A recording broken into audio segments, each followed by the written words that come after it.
is a technical analyst on our 34th floor. He's joined the firm over the within the past couple of years after being a technical analyst at a variety of other places. He's, as many of the other technical analysts, involved with a lot of regional discussions and conference calls. Now, last class, his talk was so popular that at 5 o'clock, or 5:15, I walked in here, and I said, you have to let people out of here at 5 o'clock. And everybody said, oh, no, we want to stay. So, what we're going to do is, at about 5 o'clock, he'll formally break so that those of you who do have appointments or whatever have to leave. Meanwhile, there's about 70 people on the other side of the classroom who are going to be joining you for the half an hour or 45 minutes that Ehab has volunteered to stay beyond his originally scheduled talk. My pleasure, Ehab Gayed. Thank you. Okay, I usually talk without microphone. I have a slight accent. If you don't understand or you can't hear what I'm saying, please raise your hand, and I think I'll be able to go over it. If anyone can help me deal with it. Now, in this package, I'm going to be talking about some of the stuff in here, and other things I'm not going to touch on. This package has also the studies. This area where we have... Oh, okay. And won't come out unless the tape is on. This is into the system. Fine.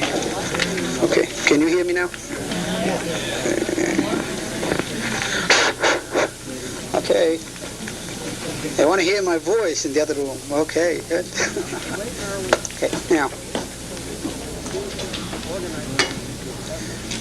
down here in the training school, you take a lot of lectures about selling. This is the major function that you're going to be doing for the corporation, for Merrill Lynch. And you get a couple of sessions, or maybe 3, about market analysis. This is an extremely important thing, independent, okay, of the job. You have, as an account executive, as a money manager, to be able to tell where the trend is going. Is that stock, is the market going up, going down, going sideways? What's happening? Okay? There are 2 schools of thought. First one is fundamental analysis, where balance sheets, financial ratios, yes. Oh, okay, I think I have quite a few here. Should be kind enough. Thank you.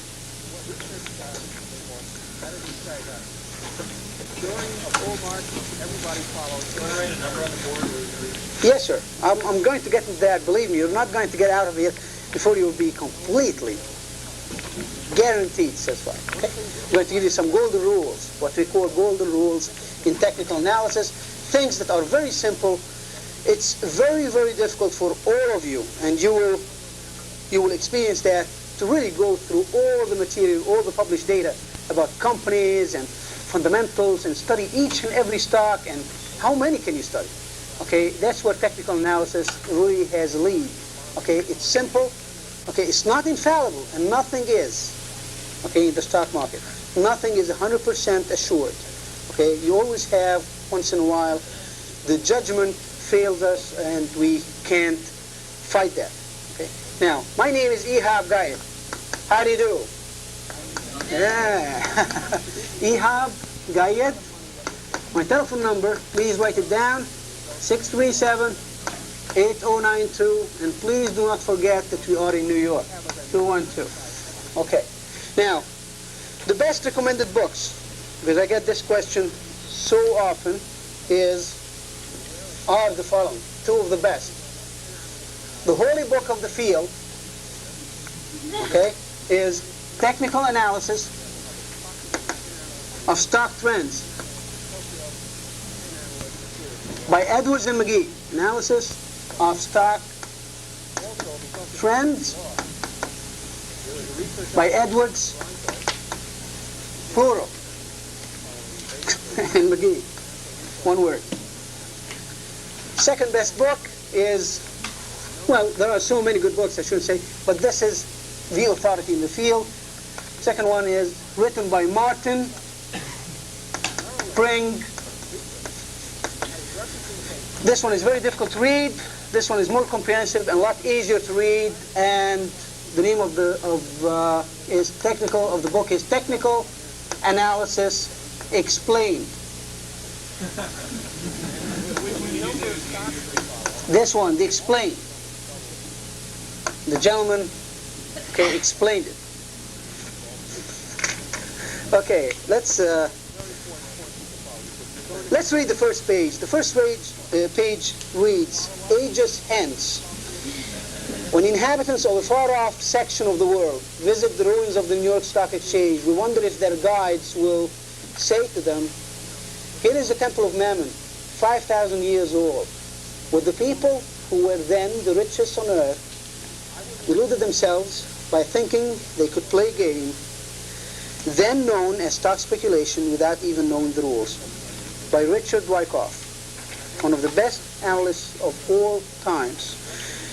Now, as I started by saying, fundamental analysis mainly deals with published data and forecasting methodologies of market, of the stocks and companies from the published data by the corporations. Okay, they deal with the long-term debt to equity ratio, they deal with earnings and earnings growth and business growth, market share, and so on and so forth. Technical analysis, on the other hand, deals with the internal forces of the market. The stock market has been long known to be on the 10 leading indicators list of the Federal Reserve Board. It has not changed that rank among the 10, although many indicators came in and faded out. But the stock market came as one of the leading indicators to what's going to happen to the economy. In the free enterprise system, the stock market will discount what's going to happen. Never ever the stock market failed to predict a recession before it happened. Foolproof. And it always, when it gives you a decline, it is saying a message, and that message, no intelligent person in the field should just discard this assumption. At the same time, when the market is moving up, no matter how the bad news may sound, the stock market is a discounting mechanism, and what we look at as technicians, as technical analysts, is these internal forces. Now, it has been all well known to all of you is that when everything is known about the stock or about the market, people who studied business, undergraduate, economics, finance, what have you, know about the efficient market theory. The efficient market theory says the following. It says that if all the participants, if all the people in a certain game, okay, stock market, let's call it a game for a second. If everybody has the same information, if everybody know exactly what's going to happen, okay, then nobody can make any money, okay? So it's called the efficient market theory. Now, fundamentals. I'm just comparing, okay, between the two methods. Fundamentals talk about what has been published. If everything is good and nice and dandy, okay, then you know that everybody knows about it. What technicians do is they say, we're not going to look at what's happening. We're not going to look at the future. We're not going to look at what's happening with the company right now. We're looking only at the price behavior of that stock, that market, that issue, that security. What all they try to do is to determine or to answer these two questions. Crucial. When and when. When to buy and when to sell. If you know that, okay, you're approaching the concept of trends, and the trend is your friend. Okay? Always be with the trend. You go long in an uptrend, you go short in a downtrend. If you do anything other than that, you're responsible. Okay? Well, this would lead us to a little bit more talk about trends. Okay? Trends This is a trend, believe it or not. It's a sideways trend. Okay? This is an uptrend. This is a sideways trend. This is a downtrend, sideways trend. Now, in everything in life, I don't care what, and I challenge all of you. Mention any subject. I'll give you instances of cycles. Your mood, your behavior, your happiness, your success. Everything goes in cycles. Now, these cycles could be in a secular uptrend, meaning you go through cycles, less success, but still ahead further, higher. This is a secular uptrend or a secular downtrend. Okay? Everything goes in cycles. Okay, you have the 4-year cycle, okay, which is a presidential election year cycle, what we all know and heard about. The 9.5-year cycle, okay, and this is called the Kitchen. That's the guy's name, Kitchen cycle. Kitchen. That's a nice word, Kitchen. Look at a lot of that, not all of it. And you have the 25 years, or the Schumpeter cycle, and you have the 60 years cycles, and these are the long waves. Okay, we're not here to talk about cycles, and this is a whole study all by itself. We're just here to give you a flavor of technical analysis and how to determine or to solve those two dilemmas, the one and the second. When and when. So this is a trend which is sideways, as we started saying. Okay, and this is another trend, which is, this is sideways. Okay, I'm not going to write anything yet. Okay. This is a trend, sideways trend, up trend, down. Right. Now, if you look at any typical chart, what is a chart? Technicians look at charts. They look at the internal forces. The market is a discounting mechanism. The market is the sum total of all the knowledge and ignorance of all the participants in this or that issue.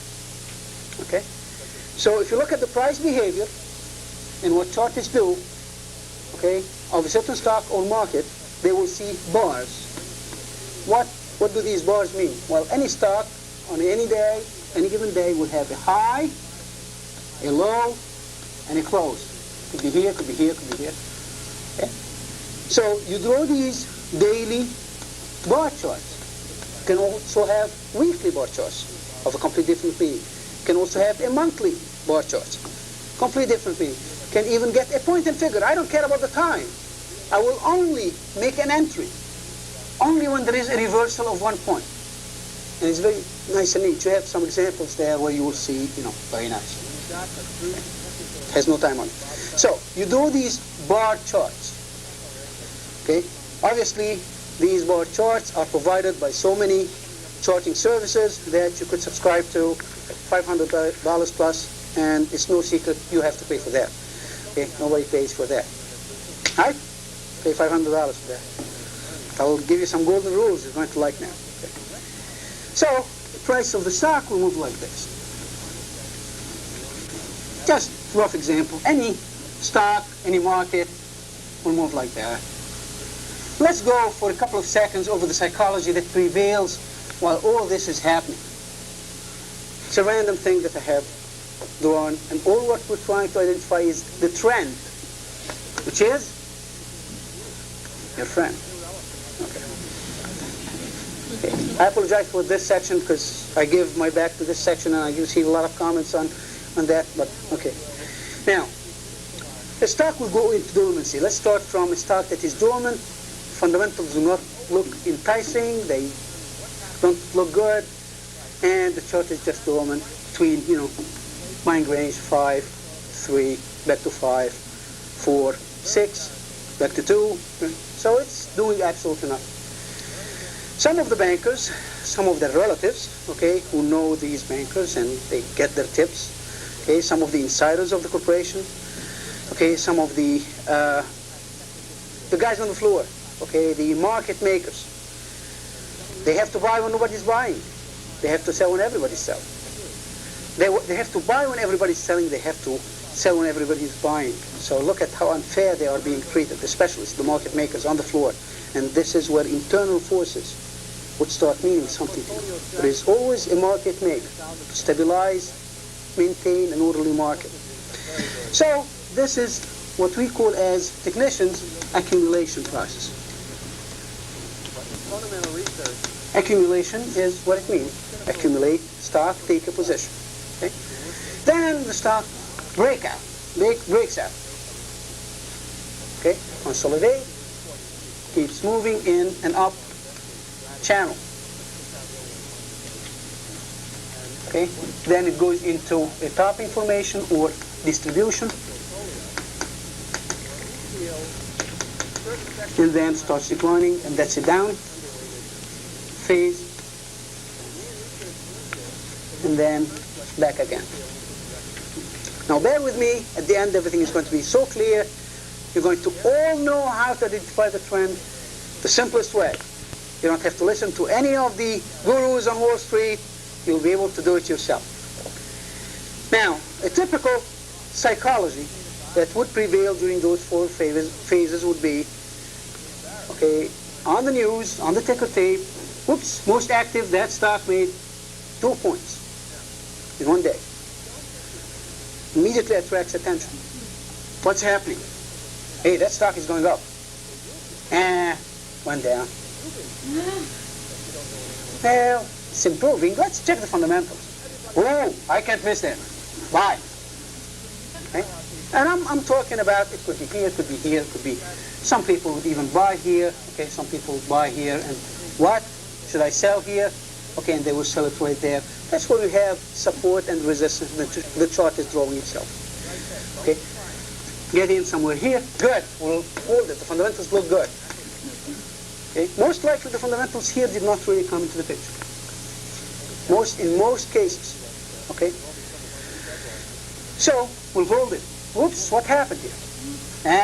It's coming back. Higher, higher. I talked to the analyst. What the hell is happening here?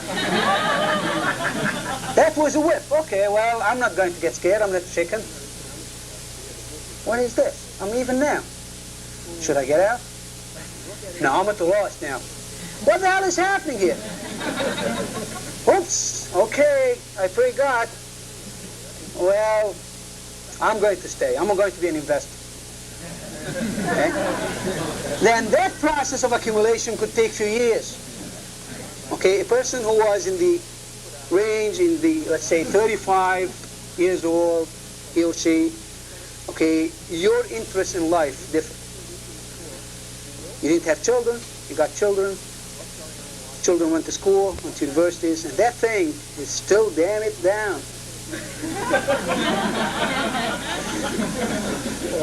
So yourself. When those people start selling, when that whole distribution process, and not only the people who bought here, I mean, some people bought here and they got greedy. No, we still have a filter. Well, I'm breaking even. I'm losing. Well, I'll stay. Those who bought here, well, it will come back. You know, it will come back. I bought so cheap. Okay. And those who bought here, round trip. And sometimes more. Okay. So you look at all these combinations of in and out, okay, and now how would a fundamental curve, I'm just trying to speculate. It doesn't have to be an exact thing. How would the fundamentals look if you applied the goodness or the badness of the fundamentals on that chart? Fundamentals would lag. Again, efficient market theory. If everybody knows the good news, okay, nobody can make money on that situation, okay? So the fundamentals most likely would be, well, this is coming from up, remember, okay, and this could be a few years or a few months, okay? Fundamentals would be something like that. Okay? A little bit lagging. That's why the market is a discounting mechanism. That's why all these internal forces of those who get the news or the tips or the banker who knew that chairman of the board and the plans, who's calling the VP of finance, VP of marketing, let's push, let's acquire this company, and the whole fundamentals improve, but the price has discounted that whole move, or a big part of it. Okay? Now, accumulation, up phase, distribution, down phase. Now, talked about that. These are the trends.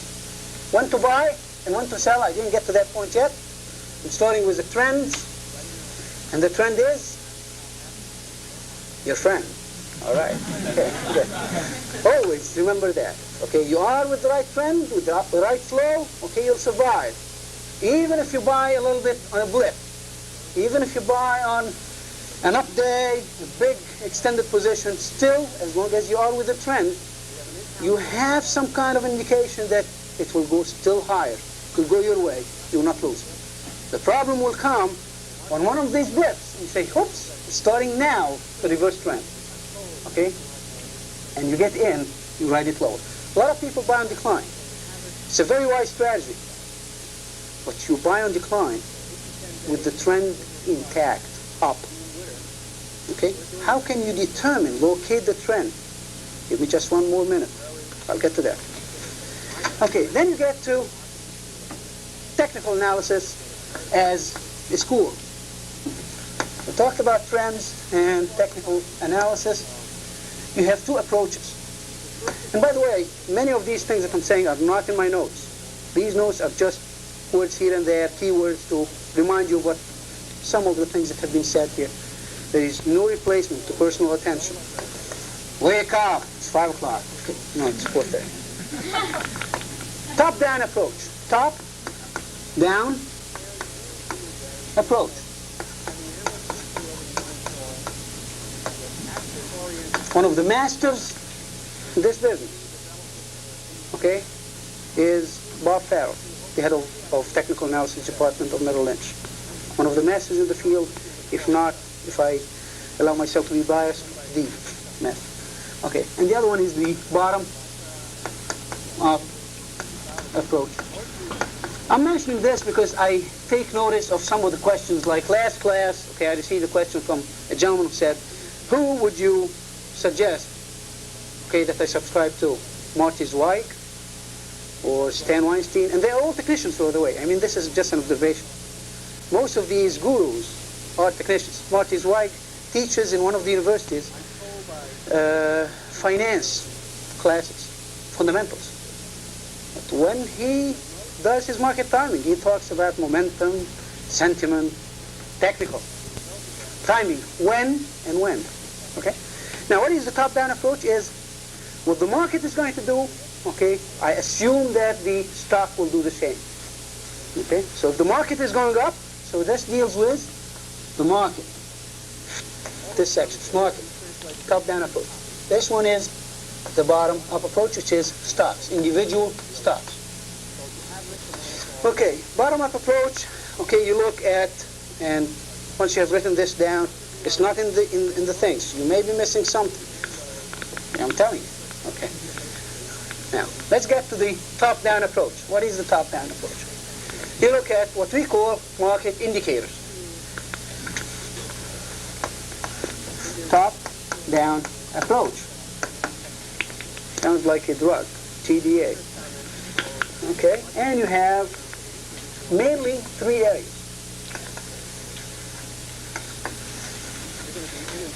First one is money. Money matters. Second is momentum. Third is sentiment, psychology. Okay? Now let's talk about the first one. While keeping your eyes on the stock market, don't only look at the Dow Jones. The Dow Jones is only 30 companies. Look at the S&P 500, because this is 500 stocks. Now, before I get into that, and if you have a couple of minutes, I think we have a couple of minutes, we're ahead of the time. Okay. How did it come about, those Dow Jones, and what did it come from, and all these things? Well, back in the early 1900s, the editor, okay, of the Wall Street Journal, his name was Charles H. Dow, got together with his assistant, Dick C. Jones, and they studied trends. What they said was, it has been noticed that these cycles move or flow, okay, together. And at certain junctures, the markets will move up and everything will go up with it. Okay, at other junctures, the market will go down and everything will go down with it. The cycles. So they said, let's index them. Okay? Back then there were about 18 companies, okay, and I'm not sure, don't quote me on that. Don't quote me on that on the machine, okay? 18 companies, and what they simply did was they added the price of the 18 companies, okay, and divided them by 18. That's a linear indexation. You can have a weighted indexation where you can factor in the number of shares or the capitalization of each and every company, okay? So they created this index, which is the Dow Jones DJIA, Dow Jones Industrial Average. That's where it came from. After that initial invention or creation, other analysts came along and said, well, let me go for the Standard & Poor 500. S&P was credited for the 500 and 400. Okay, the 400 are the 400 industrials, and you add to these some utilities and transportation. You can also index Dow Jones Transportation, DJTA, or DJTA, and so on and so forth. And you see the relations of these markets. If one of the market is going down while the other market is going up, this is what we call, okay, divergence. So this is one of the things you have to get a feel of. Another thing that you have to watch as far as markets is the bond market. Golden rule number one. Never ever the stock market went up while the bond market was down. Never ever in history you will not see it. Okay? Never ever the stock market went down while the bond market was moving up. Okay? Why is that? What is the bond market? Well, the bond market is very sensitive to interest rates. Okay. What is interest rates? Interest rates is the heart, soul, and life of the free enterprise system. Yes, we are technicians. Look at all these chicken bars. Okay. But interest rates is one of the indicators very, very closely watched by professional technicians. Okay? Interest rates is the soul, heart, brain, life of the free enterprise system. You want to cause the depression? Next week? Okay? Push interest rates to 500%. As simple as that. You push interest rates to 500%, an immediate collapse in whichever nation that starts that, and is going to propagate the domino theory into other free enterprise systems, interrelated through international trade, and so on and so on and so forth. You want to cause tremendous boom. Market will just 5,000%, 5,000. Dow Jones will go 5,000. Lower interest rates to minus 25, which means we'll give you 25% if you borrow from us. But that will be at the expense of inflation. Okay? So interest rates extremely important. As a matter of fact, if you look at the interrelation of the three markets, interest rates, bonds, and stocks, okay, you will see that this is interest rates, okay? This is the bond market. As the interest rates are declining, bond market starts moving up, okay? And the stock market will take its lead from the bond market and will be a little bit lagging effect. Always, this chart, by the way, is in the package. So always keep your eye on all these averages, on the bond market. Also, what would give the lead for the bond market? Okay? That interest rates could be heading even further on the downside. Two things. Foreign exchange, the fate of the dollar. Why? Why does the dollar go up? When does it go up? It goes up if interest rates in the United States is higher than in Germany, providing that inflation rate is at the same rate. Why? Because if interest rates in the United States is high, while interest rates in Germany is lower, then people will be buying dollars, so demand on the dollar will increase while the supply is the same. So now this cannot continue because it hurts international trade, so the Fed most likely would ease on interest rates and so on and so forth. These are basic economic fundamentals, and we're not going to get into that. It's just my desire to illustrate to you the interrelationship in all these markets and how do they affect each other. So you watch all these markets. Interest rates, money, and the bond market, okay, and the foreign exchange. Momentum. Some of the momentum indicators, okay, are even reported on your page. Which page? My page? Well, I have the Cotron on my desk. How can I get it? Well, I do the following. I put QIQ, write it down. It's not in the package. .10, #V. What do you get? You get what we call sentiment numbers. Okay, one of them is related to momentum. and it's called 7 dad. And I apologize for the ladies. We couldn't call mom. Okay, 7 dad is 7 days advanced decline. What some of the technicians said or thought about, and they thought about a lot of indicators that will indicate the trend of the market. Remember, when, trend.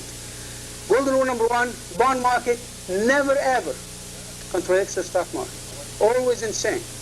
Okay, if the bond market starts moving up and the bond market is declining, if the bond market is moving up and the stock market is declining, you know that that decline is reaching. Okay. You have how many components? During any single day, you have advancing stock, you have declining stocks, and you have unchanged stocks. Can anyone see me here? Okay. Advancing stocks is the number of advanced, declining stocks, the number of declines. Okay. You take the differential, which is advanced minus decline, okay, and you get a certain number. Okay. Now, if this number is positive, you know that the number of advances are exceeding the number of declines. This means that this market is tempted to move up. You don't have a declining market. If the Dow Jones is down 20 points, minus 20, and the advanced decline is positive, the number of advances is 600, let's say fictitiously, okay, or 800 in today's versus 600. This market does not look bad as that Dow Jones is trying to fool us. The majority of stocks went up. Okay? Well, technicians did the following. They said, well, let me take that advance minus decline, okay, for 5 days. Take 5 readings and divide by 5. And we'll get something called an oscillator. Okay? You can apply it on 5 days. You can apply it on 7 days. Advance, decline, and that becomes the 7 dad. And they go from overbought, oversold. Parameters. You want to take that down? When the 7 days advanced decline is minus 1.5 or lower, that's what we call oversold, and it means that the decline is tempted to stop. When it's plus 1.5 or higher, we say that that's overbought and that advance is tempted to reach a wall. Now, in strong bull markets, an overbought condition could continue to be overbought even further. An oversold condition could get even more oversold in a declining market. Now, this you get on the QIQ.10V. You can also get the 5 days advanced decline, okay, through other channels like Trendline. You can get the 10 days advanced decline oscillator through Daily Graph. Okay, these are other charting services, and they include them in the package. Okay, and they move from overbought to oversold, overbought. Now, what are the extremes of these? Extremes of these are minus 2.4, and that usually is a solid bottom. If it's more negative than 2.4, the 7 days advanced decline on your Quatron device, that's a very solid bottom. You do not expect the market to just jump right ahead, but the bottom is within reach. You know that the momentum on downside has been controlled, or is reaching the oversold controlled level. By the same token, if this one reaches plus 2.4 or higher, that's also overbought. However, in the bull market that we have seen, August 1982, the initial thrust was plus 3. Okay? Now, this is one example of the momentum. What other momentum things do we look at? How about this? The U, unchanged stocks. On any typical day, we said advance, decline, a number of stocks unchanged. If the market is zooming day after day, 20, plus 15, plus 13, plus 25, and the number of unchanged is increasing, what does this mean? It means that more stocks are hesitating to move with the market. So this is a phony. The momentum is not there. By the same token, if you have minus 20, minus 19, minus 16, minus 35, record day on decline, and the unchanged keeps rising, what does it mean? It means that a lot of stocks are hesitating to decline. So the momentum is not there for a decline. You know that you're reaching some kind of a bottom. Okay? Intermediate, short. So these are the interpretation of these two. What other things do we look at as far as momentum? I'm going to get in just 1 second into the moving average type of things. Okay, the relation of the 30 days advance decline to the price of the stock.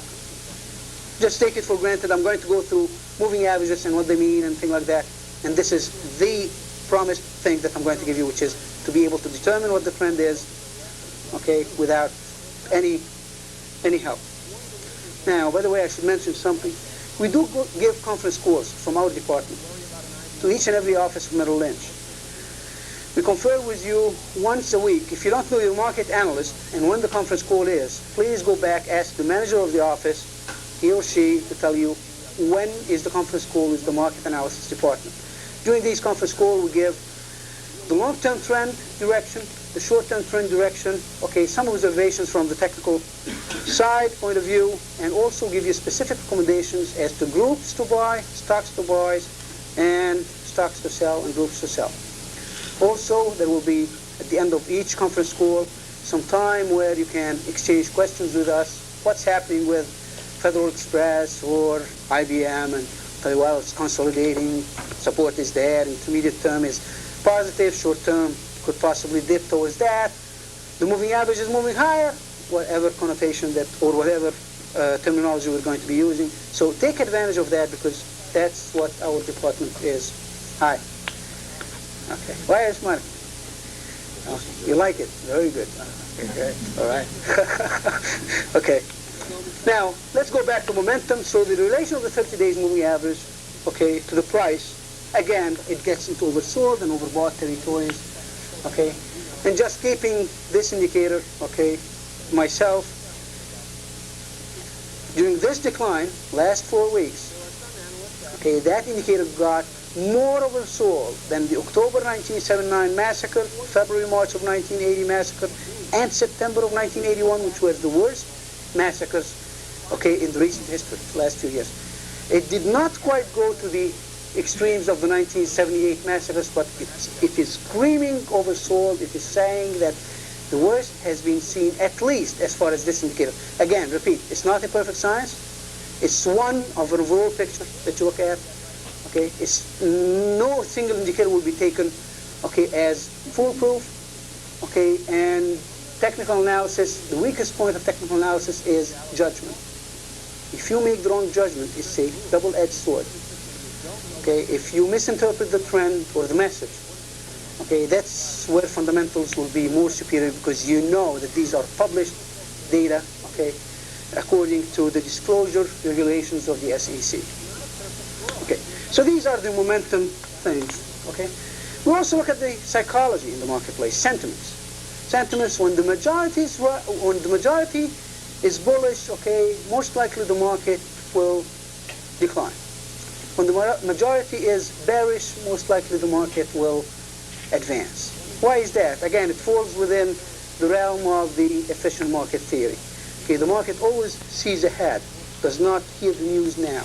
Back in 1982, right at the bottom, the deficit on the news every day. Okay, the decline in industrial production, all these things, and the market just kept moving up. Everybody said it's a flash. No. It kept moving up, and everybody got in. February, March, remember this stuff? Okay, so the market is a discounting mechanism, and people get most bearish at key juncture points. Okay, again, the market does not accommodate the majority. Now, a lot of these sentiment measures are reported to you on the QIQ 10 page. For example, how can you measure the bearishness, the psychology, okay, the contrarian theory? Well, you have people who are bearish, usually short. Okay? So one of the measurements is to measure the short to cover ratio of the round lot, which is reported as RLSC. Okay? That figure, there are no parameters. It could reach as high as +6. Okay? But at least it will give you the feel of the sentiment. Is it bearish and getting bearish? Or is it just bearish one day? Okay, you constantly hear about the market is squeezing the shorts. Okay, and shorts is short versus covering. If this number, if this fraction is higher, or if this division is higher than plus 3, you know that from the trend. It's several readings of this that will give you some kind of market psychology trend. Another one is the put to call ratio. If people are bearish, what do? They buy puts. So put to call ratio is another indicator that you get. Now about this one, well, 65, 75% or higher for several days would be a very good indication, okay, that the momentum of the psychology is so bearish that we can hold that decline for the time being. Another one that we'll look at is the MLSS, Merrill Lynch short sales ratio. Merrill Lynch is the largest firm on the street, okay, and we believe that the clientele of Merrill Lynch is so big that it warrants paying attention to it. So we can measure the short sales from the Merrill Lynch data, and Merrill Lynch short sales ratio gets reported to you if on a weekly basis it gets to 0.2 or higher, meaning 0.25 or 0.3. That's a very solid bottom. Yes?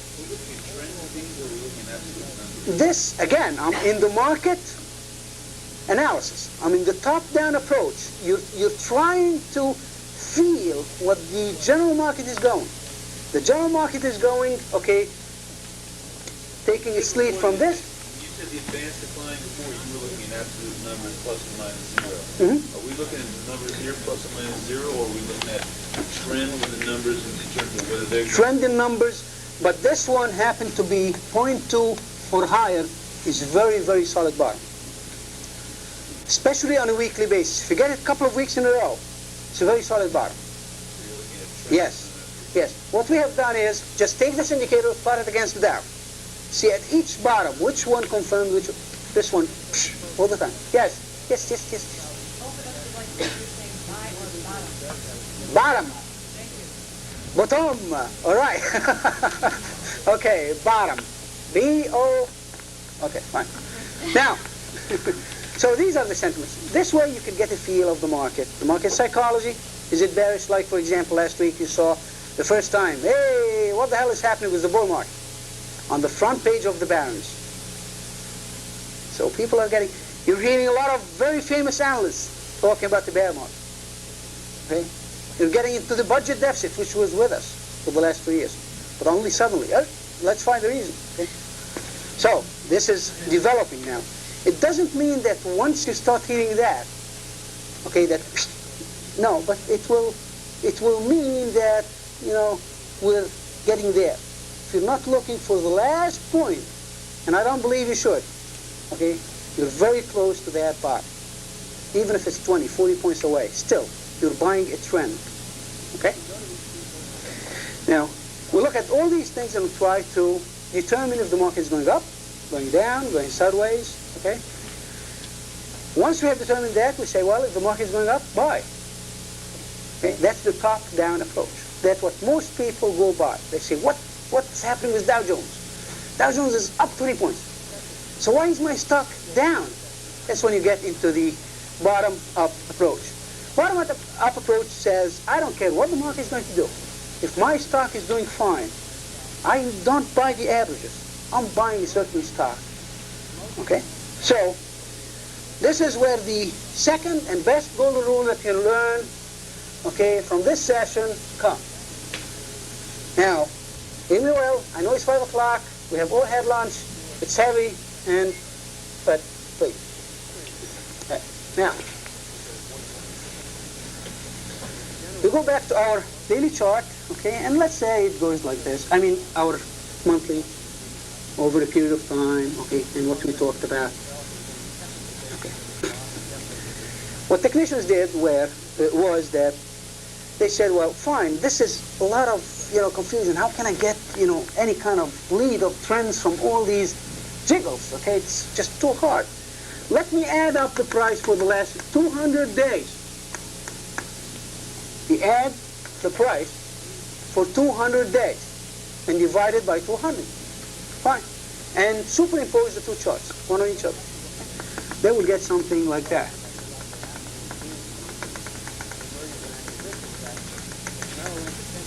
Golden rule number 2, okay, and the most important one, okay, by here. sell there. A downtrend is the price of the security moving below the 200-day moving average. What most people make as mistakes is to buy here on declines, thinking that, oh, we're changing trend.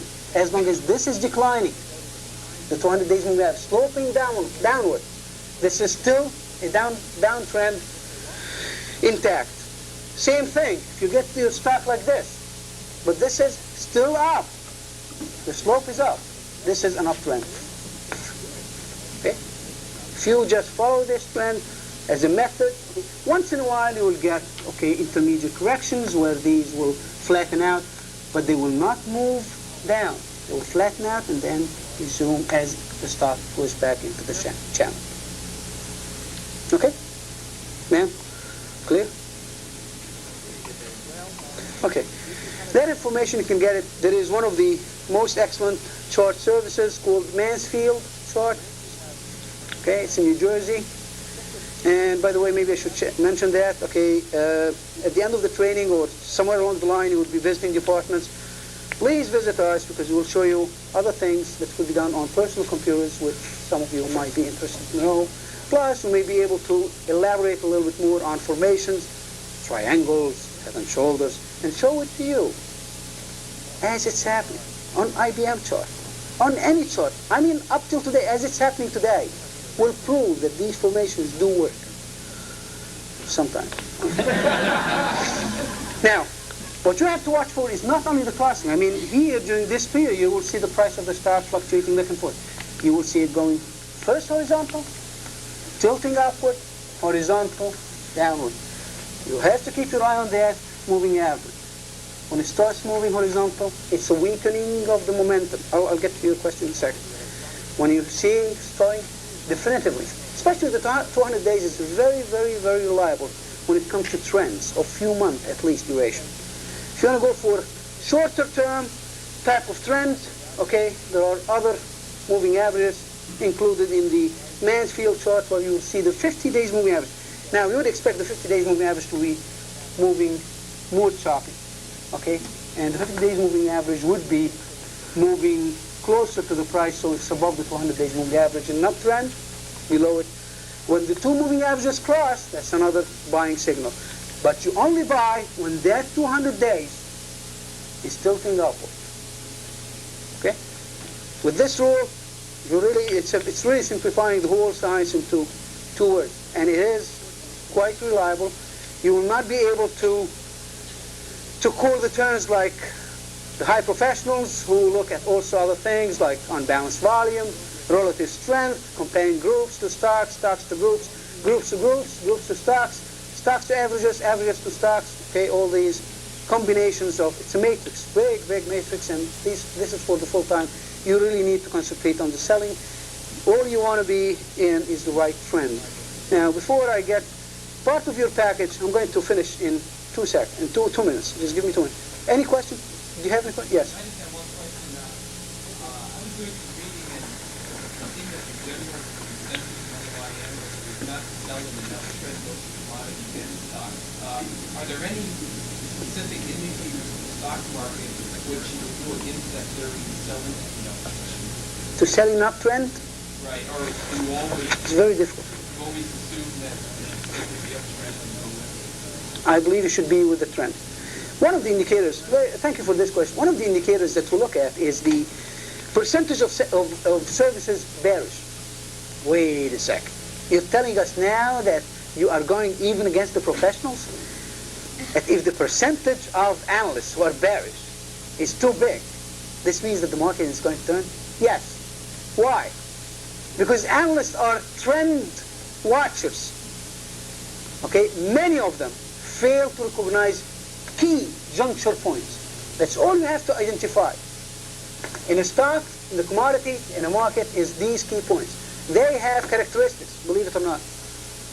Bottoms do have characteristics, especially major key juncture points. Major cyclical lows, major cyclical highs. Okay? And that's where many of the analysts, for some reason or another, okay, fail to, yes? On the 200-day moving average, I understand the time to buy is when it's going up, the time to selling goes down. Mhm. Does that also coincide where it crosses over the price average? Yes, definitely. When they cross here, that's a selling. But if they cross while that one is sloping still upward, this could be a whip. You stay with the trend. Okay? Any other question? Okay, let's move very quickly and I'll open the door for questions. In your package you have also a whole study ran by Arthur Mell, okay, a very famous analyst, okay, he has his own firm, very famous in the technical field, where he ran study on all kind of combinations. He studied the market for the last 500 years, okay, well, not 500 years, but so long, and he identifies seasonal patterns, okay, during the month of January. How many Januaries for the last 100 years, okay, did the market go up? How many times did it go down? Even on a weekly basis, how many times on Monday the market went up versus Tuesday going up, okay, percentage. The seasonality moves. Another thing that you looked at was how many times did the market open higher the next day after it has been down -10 the day before. All kind of very interesting statistics. You know, when you go back home or in the subway or, you know, when you have some time, just take a look at them. Again, they are not infallible. Now let me apply only just a couple of very quick hints because I'm not sure that other lectures do cover that aspect, okay, of the whole investment process, which is portfolio management, at least from the technical analysis point of view, and not infringing on my colleague who's going to be giving the options session. Is just applying option strategies, just one or two of them, on technical analysis, on charts. Okay? Now, first, we're going to talk about portfolio management. Portfolio management, first consideration is the age group. Okay, if your client is 50 years old, she or he, you should not be playing options. It's not prudent. The rule of prudence should be applied. Okay. At the same time, if your client is in the 20 to 30 range, yes, that person can accept, okay, 40% possibly risk, okay, max. Okay. Where if he or she would like to get into options, identifying the risk involved, still those people would have, you know, enough time and chance, okay, and most likely they are not married, engaged, or what have you, so their responsibilities are different. Okay, so these are age considerations. 2, okay, is the investment objective. Can anyone contribute to what is meant as investment objectives? Right, objectives. Okay, so the person, the risk-taking attitude of this or that person should be taken into consideration. Some people are risk-averse, some people are risk-takers. Okay, 3 is tax bracket. Okay, and by no means I mean to talk about taxes, but tax bracket. Okay, you want to you don't want to trade for an account which is $500,000 or more. Okay, because it's too heavy to trade with. Okay, you want to position part of it. Okay, for the long term, especially for the tax bracket. Okay, 80% net. Okay, gain for the long term versus more than 50% depending upon the state and city local taxes. You can reach in short-term capital gains up to 70%. In New York, it's in this area for very high. So tax bracket should be dealt with in conjunction with the size of the account. Now let's get into a trick. Gave you 2 golden rules and a trick. Okay, the trick is, okay, we said this is a trend. Well, Ehab, what you said was right. The moving average started tilting, and that thing kept moving up. Very good. So I bought it here. Still moving up. The trend is up. Very nice. Bought it at 35. Okay. Now, I saw this. 45. Blip. Sometimes, all the time, you'll see that on the chart. Okay. Sudden move. Tap, tap, tap, tap. Goes 45. Just give me 2 minutes. Yes. It's not going to be continuation. It's going to be an open session for questions for anyone, any person who has any question. What? Okay, just 2 minutes and I'll open the door. Fine. Now, so you bought the 35. That stock is optionable. okay, what I would do, okay, is that stock has run too fast, too far. Now apply this to Coleco. Okay? What you do immediately is you write the covered calls on the 45. What's wrong? What's wrong with that? You bought it at 35. They want to take it from you at 45. God bless. Take it. Okay? You go for the furthest away contract. You get the heftiest premium you can get. Okay? And you take that premium, which is not coming from your pocket, and you buy the puts right in it. You are guaranteed 45, even if the stock goes to $6. God bless you all. Those of you who want to stay, it's going to be an open session, and please visit us on the 34th floor.